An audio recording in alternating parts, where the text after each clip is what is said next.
מתחלק לשניים. יש לנו את הצד המוכר ואת הצד הקונה. שכל אחד מהם זה בעצם עולם ומלואו.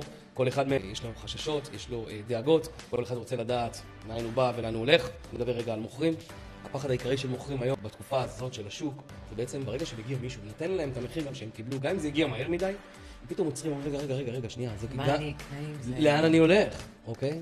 עכשיו יש פה פאזל שצריך להרכיב אותו. שהפאזל הזה בנוי ממחיר, פריסת תשלומים, פינוי הנכס, ומה נשאר בבית.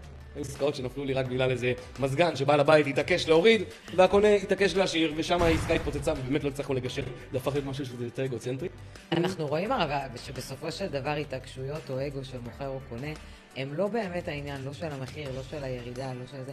זה בא באמת ממקומות שהם הרבה יותר רגשיים, ואת זה אתם יודעים לזהות וגם לתת את הפתרון.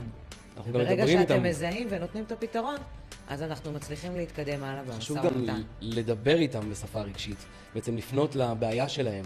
כי אם אתה בא ואתה רואה את המקצוע שלך כמסחרה, יאללה, קדימה, יאללה, עוד בית למכור, עוד בית זה, אתה לא נוגע ברגע של הבן אדם והוא מרגיש שאתה מאיץ בו לעשות משהו שהוא גם ככה פוחד לעשות.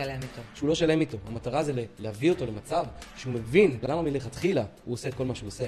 למה הוא מוכר את הבית, למה הוא רוצה לעבור, מה יותר חשוב לו, להשיג את העוד 10-20 אלף האלה בעסקה, או בעצם לעשות את המעבר ולשבת בבית החדש כמו שהוא חלם, רוצה לראות את הילדים שלו רצים בגינה כמו שהוא ואשתו חלמו.